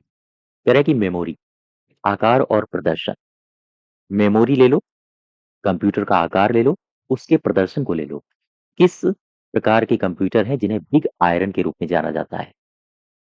तो ये होते हैं main frame, main frame computer. अच्छा, अब मुझे इसमें 3-4 बातें बताओ। आकार कैसा होता है? आकार होता है बड़ा, ठीक। डेटा स्टोरेज क्षमता कैसी होती है? ये होती है ज़्यादा। अच्छा, उपयोगकर्ता इसमें जो होता है, वो कैसे जुड़ा होता है? ध्यान रखें, इसमें जो उपयोगकर्ता होता है, उपयोगकर्ता इसमें डम्ब टर्मिनल के माध्यम से जुड़ा होता है, जुड़ा होता है। ठीक है? अच्छा, जब इतनी सारी सुविधाएँ ये कंप्यूटर दे रहा है, क्या ये मल्टी यूज़र होगा? हाँ, बिल्कुल होगा। ये मल्टी यूज़र होता है, बहुत सारे यूज़र एक साथ इसमें काम कर सकते हैं। ठीक है? इसके अलावा इसमें टाइम शेयरिंग, ध्यान दें, इसमें टाइम शेयरिंग और मल्टी प्रोग्रामिंग ऑपरेटिंग सिस्टम का प्रयोग किया जाता है। ऑपरेटिंग सिस्टम का प्रयोग किया जाता है। ये बात आप समझ पा रहे हो? हाँ, ठीक है। वापस आ जाओ। इसका सही उत्तर होगा मेन फ्रेम कंप्यूटर। 206 देखो, सबसे पहला मिनी कंप्यूटर कौन था? पीडीपी 8। क्या ये सही है? एनियक, यूनिसैक या फिर एडवैक? इस मिनी कंप्यूटर पूछ रहा है सबसे पहला, ये होगा पीडीपी 8। मुझे मिनी कंप्यूटर की कुछ खास बातें बता दो सबसे पहले। मिनी कंप्यूटर, सबसे पहले मुझे इसकी कुछ खास बातें बताओ। मिनी का मतलब क्या है? मिनी का मतलब है बीच वाला, यानी माइक्रो से बड़ा और मेन फ्रेम से छोटा। ठीक है। आकार में आकार में ये मेन फ्रेम से छोटे होते हैं और माइक्रो कंप्यूटर से ये बड़े होते हैं। ये बात आप समझ पा रहे हो? अच्छा। 1965, 1965 में आ जाओ जरा। 1965 में डीईसी ने पीडीपी 8 की घोषणा करी थी। पीडीपी 8 की करी थी घोषणा। ठीक। और यही है पहला मिनी कंप्यूटर। मिनी कंप्यूटर, ये बात आप समझ पा रहे हो? अच्छा, अगर हम आपसे इसकी शब्द फराज की लंबाई पूछें तो आप बताओगे 12 बिट। 12 बिट की शब्द लंबाई का प्रयोग किया जाता था। वापस आ जाओ अपने क्वेश्चन में। 206 का सही उत्तर हो जाएगा ए। नेक्स्ट देखो 207। मुशली, मोचली कह लो या फिर मुशली कह लो, ये अंग्रेजों के नाम है तो प्रोनाउंसिएशन अलग अलग किताबों में अलग अलग मिलता है। ये है एकर्ट। ठीक। इनके द्वारा निर्मित पहला यांत्रिक पुर्जों रहित कंप्यूटर का नाम बताओ। क्या होगा? इनका नाम होगा एनियक। देखो, मैं ENIAC इसकी बात कर लेता हूं। सबसे पहले इसका मुझे पूरा नाम बता दो। क्या होता है? Electronic numerical electronic numerical integrator integrator and calculator. ठीक है। And calculator. तो ये है एनियक। हुआ ये कि 1946 वर्ष था। 1946 में इसे बनाया गया और ये जो बनाया गया था, ये दो शख्स का नाम आता है। एक का नाम है जेपी एकर्ट और एक का नाम है जॉन मुशली, या फिर कहीं कहीं जॉन मुचली लिखा होता है। ठीक है। और ये जो कंप्यूटर है, यही है प्रथम पूर्ण electronic electronic digital computer. Digital computer. वापस आ जाओ अपने क्वेश्चन में। 207 का सही उत्तर हो जाएगा एनियक। 208 देखो, कंप्यूटर की दूसरी पीढ़ी किस पर आधारित थी?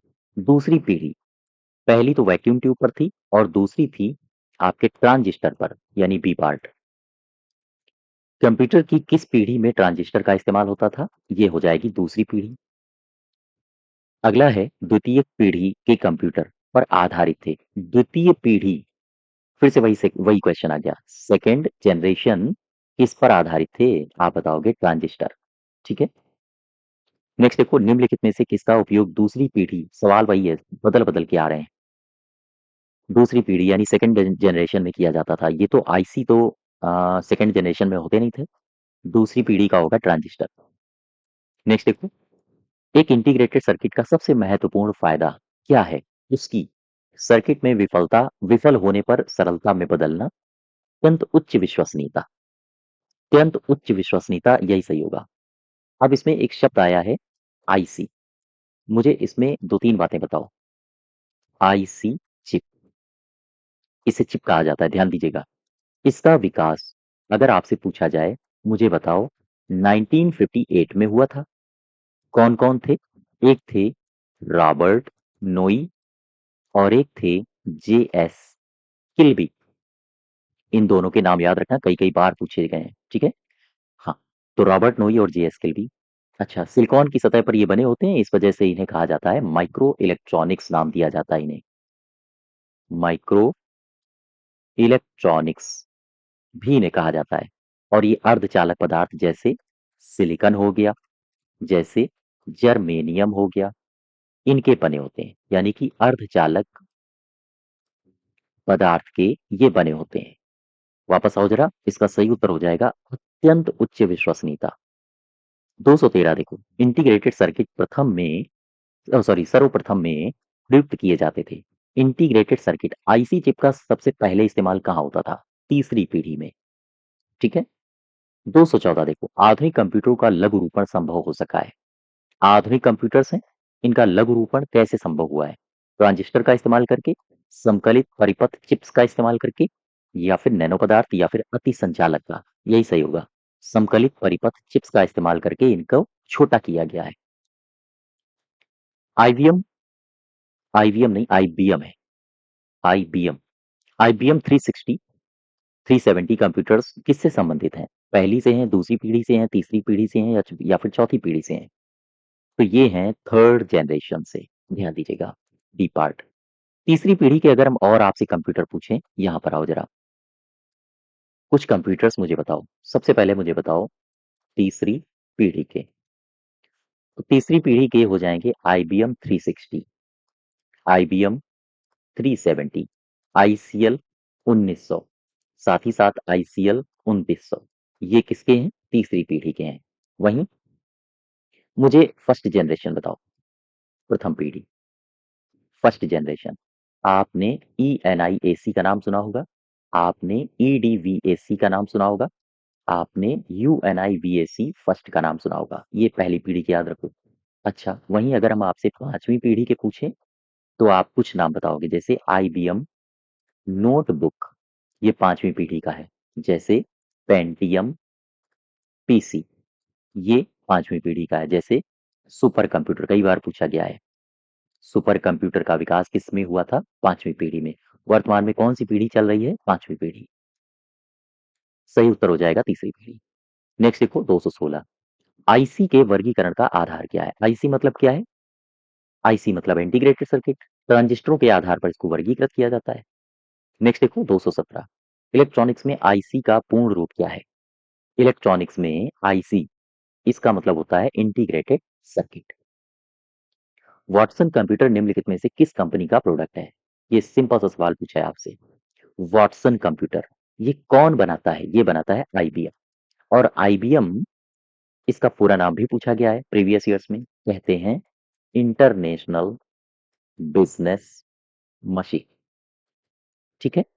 219 देखो, तेरह निम्नलिखित में से कौन सबसे बड़ा, सबसे तेज, सबसे महंगा कंप्यूटर है? तो ये तो सुपर हो जाएगा। ठीक है। 220, सुपर कंप्यूटर के लिए शब्द लंबाई की परास कितनी होती है? 16 बिट, 32 बिट, 64 बिट, या फिर 128 बिट? परास होती है 64 बिट की।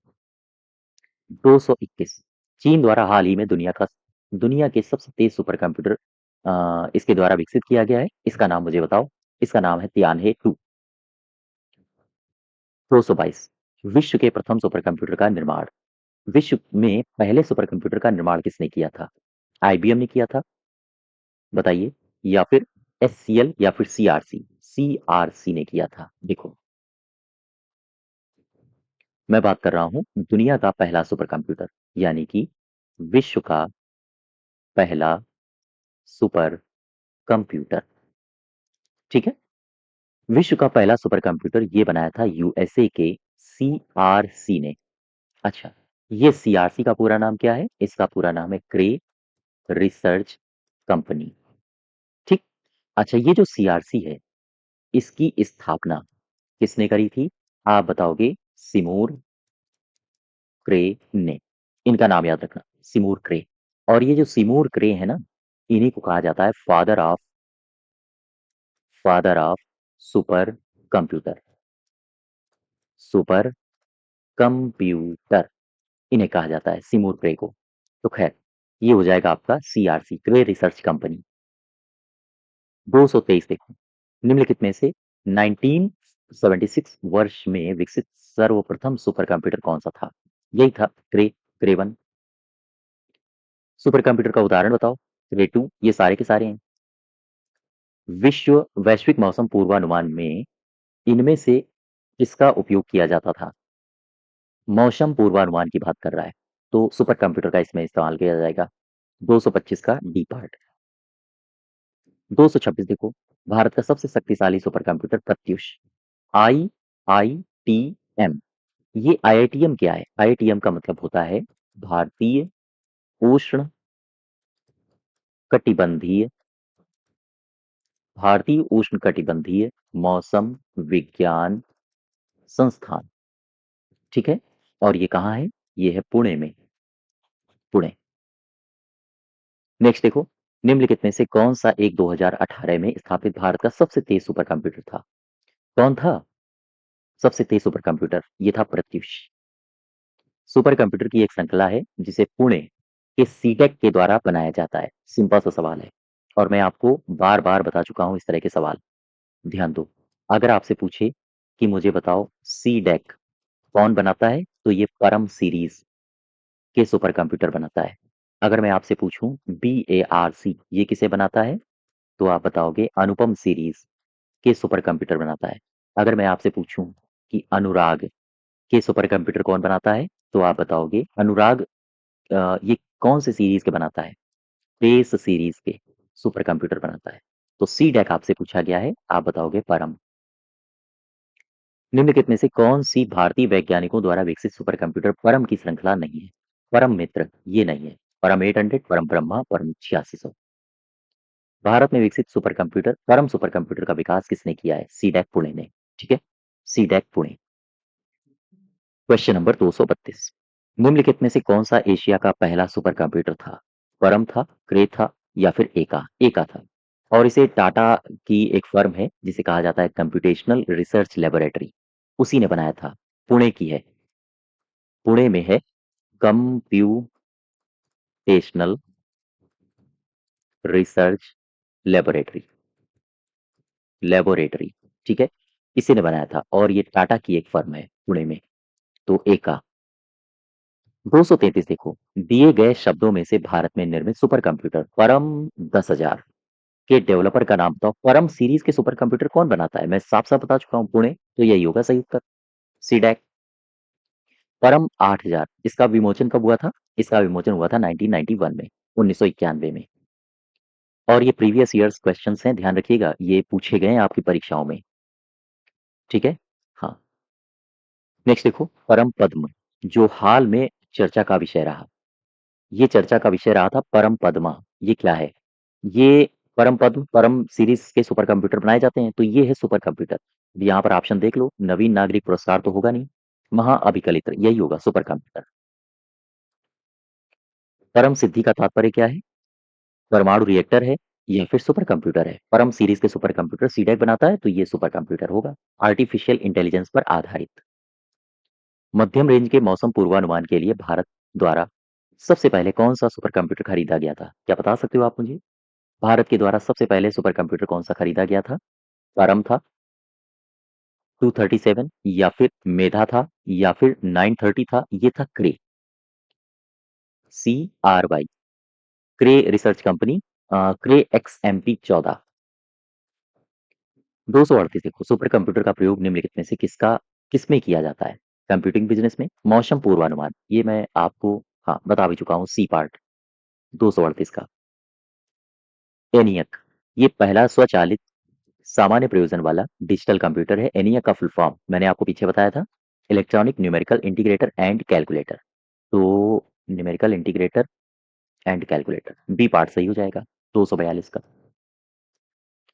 43 देखो, पहली पीढ़ी के कंप्यूटरों में किसका इस्तेमाल किया जाता था?